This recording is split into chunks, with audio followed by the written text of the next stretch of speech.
ಜನವರಿ ಅಂತ್ಯಕ್ಕೆ ಬಿಜೆಪಿ ಮೊದಲ ಪಟ್ಟಿ ರಿಲೀಸ್. ಆಪರೇಷನ್ ಕಮಲಕ್ಕಾಗಿಯೇ ಪ್ರತ್ಯೇಕ ಸಮಿತಿ. ವಿಜಯ ಕರ್ನಾಟಕ ವೆಬ್ ವೀಕ್ಷಕರಿಗೆ ನಮಸ್ಕಾರ. ನಾನು ಶಿವಮೂರ್ತಿ ಸೊರಬ. ಲೋಕಸಭಾ ಚುನಾವಣೆಗೆ ಬಿಜೆಪಿ ಸಜ್ಜಾಗ್ತಿದೆ. ಕಳೆದ ಚುನಾವಣೆಗಿಂತಲೂ ಈ ಬಾರಿ ಹೆಚ್ಚಿನ ಸ್ಥಾನಗಳನ್ನ ಗೆಲ್ಬೇಕು ಅಂತ ಬಿಜೆಪಿ ಪಣ ತೊಟ್ಟಿದೆ.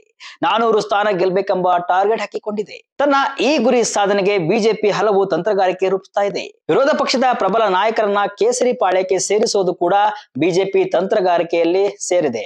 ಕಳೆದ ಬಾರಿಯ ಚುನಾವಣೆಯಲ್ಲಿ ಬಿಜೆಪಿ ಕಷ್ಟಪಟ್ಟು ಗೆದ್ದ ಕ್ಷೇತ್ರಗಳ ಮೇಲೆ ಹೆಚ್ಚಿನ ನಿಗಾ ವಹಿಸಿದೆ. ಜೊತೆಯಲ್ಲೇ ಸೋತ ಕ್ಷೇತ್ರಗಳಲ್ಲಿ ಈ ಬಾರಿ ಗೆಲ್ಲಲೇಬೇಕು ಅನ್ನೋ ಪಣ ತೊಟ್ಟಿದೆ. 2024ರ ಲೋಕಸಭಾ ಚುನಾವಣೆಗೆ ಬಿಜೆಪಿ ತಂತ್ರಗಾರಿಕೆ ಏನು, ಈ ಕುರಿತ ಸಮಗ್ರ ಚಿತ್ರಣ ಇಲ್ಲಿದೆ. ಲೋಕಸಮರಕ್ಕೆ ಆಪರೇಷನ್ ಕಮಲ, ವಿಪಕ್ಷಗಳಲ್ಲಿ ನಡುಕ.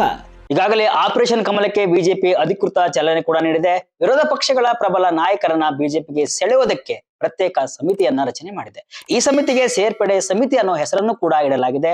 ಬಿಜೆಪಿ ಪ್ರಧಾನ ಕಾರ್ಯದರ್ಶಿ ವಿನೋದ್ ತಾವಡೆ ಸಾರಥ್ಯದ ಈ ಸಮಿತಿ ಬೇರೆ ಪಕ್ಷಗಳ ಪ್ರಭಾವಿ ನಾಯಕರು ಹಾಗೂ ಹಾಲಿ ಸಂಸದರನ್ನ ಬಿಜೆಪಿಗೆ ಕರೆತರಲು ಹುಡುಕಾಟ ಕೂಡ ನಡೆಸ್ತಾ ಇದೆ. ವಿರೋಧ ಪಕ್ಷಗಳ ಪ್ರಭಾವಿ ನಾಯಕರು ಗೆಲ್ಲುವ ಸಾಮರ್ಥ್ಯ ಇರುವ ಅಭ್ಯರ್ಥಿಗಳನ್ನ ಈ ಸಮಿತಿ ಹುಡುಕಲಿದೆ. ಇಂತಹ ಸಾಮರ್ಥ್ಯ ನಾಯಕರನ್ನ ಬಿಜೆಪಿಗೆ ಕರೆತರಲು ಈ ಸಮಿತಿ ಪ್ರಯತ್ನ ನಡೆಸಲಿದೆ. ಅದರಲ್ಲೂ ಬಿಜೆಪಿ ದುರ್ಬಲವಾಗಿರುವ ಕ್ಷೇತ್ರಗಳಲ್ಲಿ ಈ ಹುಡುಕಾಟ ಹೆಚ್ಚಾಗಿ ನಡೆಯುತ್ತಿದೆ. ಬಿಜೆಪಿಯ ನಡೆ ಕಾಂಗ್ರೆಸ್ ಸೇರಿದಂತೆ ವಿರೋಧ ಪಕ್ಷಗಳಿಗೆ ನಿಜಕ್ಕೂ ತಲೆನೋವಾಗಿದೆ. ಅದರಲ್ಲೂ ಬಿಜೆಪಿ ದುರ್ಬಲವಾಗಿರುವ ಕ್ಷೇತ್ರಗಳಲ್ಲಿ ವಿರೋಧ ಪಕ್ಷಗಳು ತಮ್ಮ ಪಕ್ಷಗಳ ಅಭ್ಯರ್ಥಿಗಳನ್ನ ಉಳಿಸಿಕೊಳ್ಳಲು ಪರದಾಡುವಂತಹ ಸ್ಥಿತಿ ನಿರ್ಮಾಣವಾಗಿದೆ. ಟಾರ್ಗೆಟ್ 400 ಸುಲಭವೇ, 50% ಮತಗಳಿಕೆ ಸಾಧ್ಯವೇ?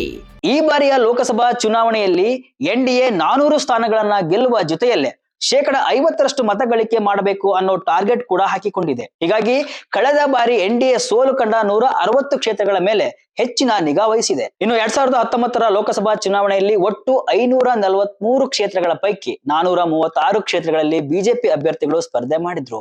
ಈ ಪೈಕಿ 303 ಕ್ಷೇತ್ರಗಳಲ್ಲಿ ಬಿಜೆಪಿ ಗೆದ್ದಿತ್ತು. 136 ಸ್ಥಾನಗಳಲ್ಲಿ ಸೋಲು ಕಂಡಿತ್ತು. ಆದ್ರೆ ಈ ಬಾರಿ ಬಿಜೆಪಿ 436ಕ್ಕಿಂತಲೂ ಹೆಚ್ಚು ಸ್ಥಾನಗಳಲ್ಲಿ ಸ್ಪರ್ಧೆ ಮಾಡುವ ಇಂಗಿತ ಹೊಂದಿದೆ. ಯಾಕಂದ್ರೆ ಎನ್ಡಿಎ ಮೈತ್ರಿಕೂಟದ ಅಂಗ ಪಕ್ಷಗಳ ಸಂಖ್ಯೆ ಕಳೆದ ಬಾರಿಗಿಂತಲೂ ಕಡಿಮೆ ಇರುವ ಕಾರಣ ಸಹಜವಾಗಿ ಬಿಜೆಪಿ ಹೆಚ್ಚಿನ ಕ್ಷೇತ್ರಗಳು ಸಿಗಲಿವೆ. ಹೀಗಾಗಿ ಏಕಾಂಗಿಯಾಗಿ 400ಕ್ಕೂ ಹೆಚ್ಚು ಸ್ಥಾನಗಳನ್ನ ಗೆಲ್ಲಲು ಬಿಜೆಪಿ ಉತ್ಸುಕವಾಗಿದೆ. ಎನ್ಡಿಎ ಮೈತ್ರಿಕೂಟದ ಇತರ ಅಂಗ ಪಕ್ಷಗಳಿಗೆ ಬಿಜೆಪಿ ಕಳೆದ ಬಾರಿಗಿಂತಲೂ ಕಡಿಮೆ ಸ್ಥಾನಗಳನ್ನ ಹಂಚಿಕೆ ಮಾಡುವ ಎಲ್ಲಾ ಸಾಧ್ಯತೆ ಇದೆ. ಒಂದು ವೇಳೆ ಲೋಕಸಭಾ ಚುನಾವಣೆಯಲ್ಲಿ 400 ಸ್ಥಾನಗಳನ್ನ ಬಿಜೆಪಿ ಗೆದ್ರೆ ಅದು ದೊಡ್ಡ ಸಾಧನೆ. ಯಾಕಂದ್ರೆ 1984ರಲ್ಲಿ ರಾಜೀವ್ ಗಾಂಧಿ ಸಾರಥ್ಯದ ಕಾಂಗ್ರೆಸ್ ಪಕ್ಷ 400 ಸ್ಥಾನಗಳನ್ನ ಗೆದ್ದಿತ್ತು. ಇಂದಿರಾ ಗಾಂಧಿ ಅವರ ಹತ್ಯೆ ಬೆನ್ನಲ್ಲೇ ನಡೆದ ಈ ಚುನಾವಣೆಯಲ್ಲಿ ಕಾಂಗ್ರೆಸ್ ಪರ ಭಾರಿ ದೊಡ್ಡ ಸಹಾನುಭೂತಿಯ ಅಲೆ ಎಬ್ಬಿಸಿತ್ತು. ಇದಾದ ಬಳಿಕ ಯಾವ ಪಕ್ಷವು ಏಕಾಂಗಿಯಾಗಿ 400 ಸ್ಥಾನಗಳನ್ನ ಗಳಿಸಿಲ್ಲ.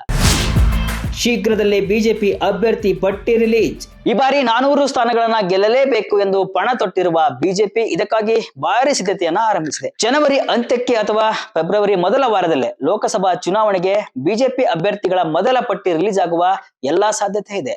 ಹಾಗೆ ನೋಡಿದ್ರೆ 2019ರ ಲೋಕಸಭಾ ಚುನಾವಣೆಯಲ್ಲಿ ಬಿಜೆಪಿ ಅಭ್ಯರ್ಥಿಗಳ ಮೊದಲ ಪಟ್ಟಿಯಲ್ಲಿ ಪ್ರಧಾನಿ ಮೋದಿ, ರಕ್ಷಣಾ ಸಚಿವ ರಾಜನಾಥ್ ಸಿಂಗ್, ಗೃಹ ಸಚಿವ ಅಮಿತ್ ಶಾ ಅವರು ಪ್ರತಿನಿಧಿಸುವ ಕ್ಷೇತ್ರಗಳನ್ನ ಘೋಷಣೆ ಮಾಡಲಾಗಿತ್ತು. ಈ ಬಾರಿ ಕೂಡ ಬಿಜೆಪಿ ಇದೇ ಪರಿಪಾಠ ಮುಂದುವರಿಸುವ ಸಾಧ್ಯತೆ ಕೂಡ ಇದೆ. ಇನ್ನೊಂದೆಡೆ ಪಂಚರಾಜ್ಯ ಚುನಾವಣೆಯಲ್ಲಿ ಎಲ್ಲಾ ಪಕ್ಷಗಳಿಗಿಂತ ಮುನ್ನವೇ ಬಿಜೆಪಿ ಅಭ್ಯರ್ಥಿಗಳ ಹೆಸರನ್ನ ಘೋಷಣೆ ಮಾಡಲಾಗಿತ್ತು. ಹಿಂದಿ ಭಾಷಿಕ ರಾಜ್ಯಗಳಲ್ಲಿ ಬಿಜೆಪಿ ಭಾರಿ ದಿಗ್ವಿಜಯ ಸಾಧಿಸಲು ಅಭ್ಯರ್ಥಿಗಳ ಪಟ್ಟಿಯನ್ನ ಮೊದಲು ಪ್ರಕಟಿಸಿದ್ದು ಕಾರಣ ಎಂದು ವಿಶ್ಲೇಷಣೆ ಕೂಡ ಮಾಡಲಾಗಿದೆ. ಹೀಗಾಗಿ ಪಂಚರಾಜ್ಯ ಚುನಾವಣಾ ಗೆಲುವಿನ ತಂತ್ರಗಾರಿಕೆಯನ್ನ ಬಿಜೆಪಿ ಲೋಕಸಭಾ ಚುನಾವಣೆಯಲ್ಲೂ ಅಳವಡಿಕೆ ಮಾಡಿಕೊಳ್ಳುವ ಸಾಧ್ಯತೆ ಕೂಡ ದಟ್ಟವಾಗಿದೆ. ಸಚಿವರಿಗೆ ಕಾದಿದೆ ಬಿಗ್ ಟಾಸ್ಕ್. ಬಿಜೆಪಿ ಸುಲಭವಾಗಿ ಗೆಲ್ಲಬಲ್ಲ ಕ್ಷೇತ್ರಗಳಲ್ಲಿ ಯಾರು ಬೇಕಾದರೂ ನಾಯಕತ್ವ ವಹಿಸಿಕೊಳ್ಳಬಹುದು. ಆದ್ರೆ ಬಿಜೆಪಿ ಭದ್ರ ನೆಲೆಯೇ ಇಲ್ಲದ ಕ್ಷೇತ್ರಗಳ ಕಥೆ ಏನು, ರಾಜ್ಯಗಳ ಕಥೆ ಏನು?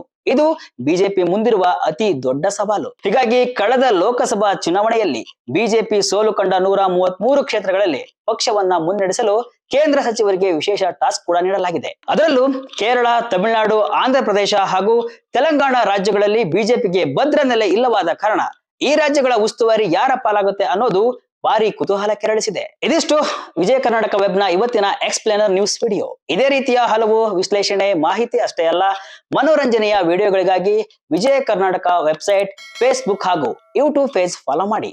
ಧನ್ಯವಾದಗಳು.